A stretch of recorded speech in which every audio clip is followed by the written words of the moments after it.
Kita akan melanjutkan bahasan ini masih dalam koridor yang sama, yaitu bertakwa kepada Allah.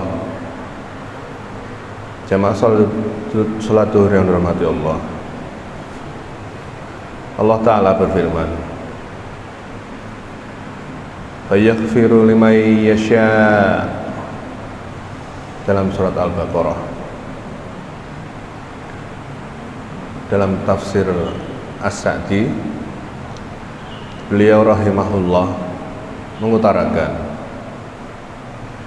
diampuninya seorang hamba adalah tanda keluasan kasih sayang Allah.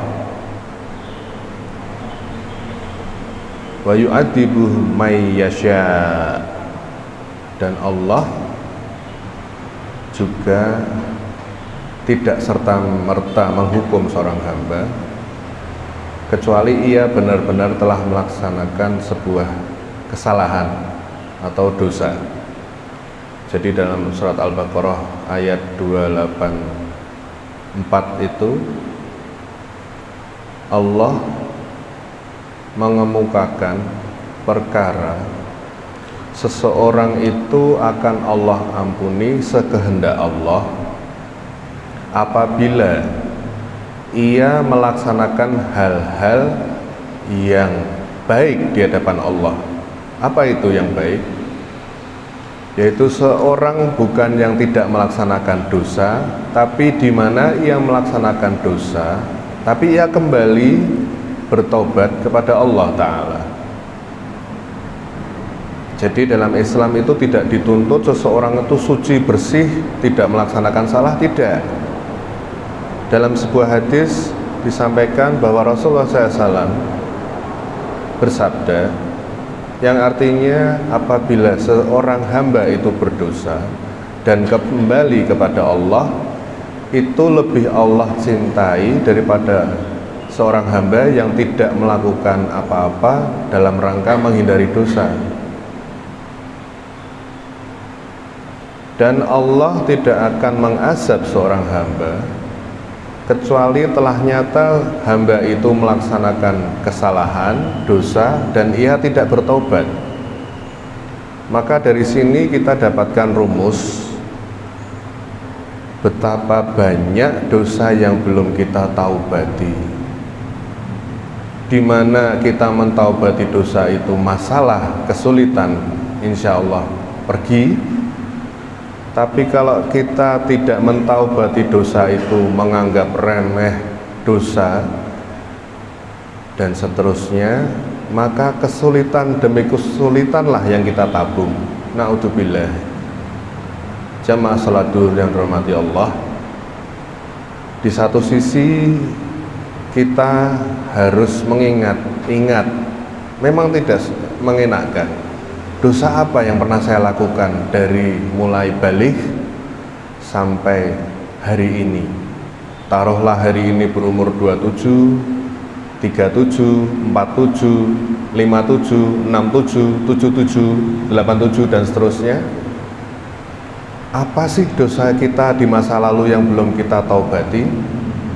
Kalau dosa kecil cukup dengan istighfar, cukup dengan sholat 5 waktu dari satu waktu ke waktu yang lain, insya Allah.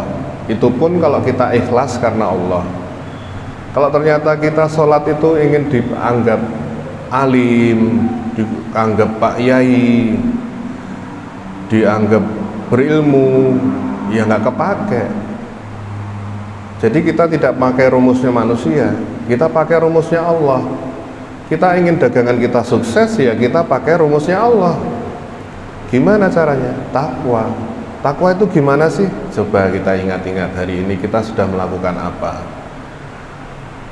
Misal, sudahkah kita beristighfar hari ini hanya dengan satu istighfar saja? Astagfirullah.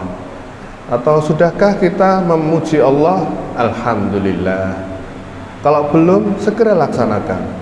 Itu adalah salah satu bentuk sederhana dari takwa. Yang agak berat, sudahkah kita menyapa anak kita dengan lembut? Sudahkah seorang suami berkata manis pada istrinya? Manis bukan dengan harapan imbalan atau modus.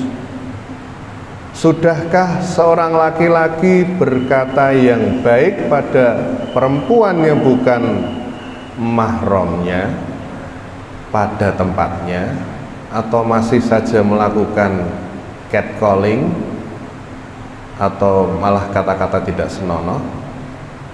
Apakah seorang ayah sudah memberikan yang terbaik perhatiannya pada anaknya hari ini, setengah hari ini saja, dan seterusnya?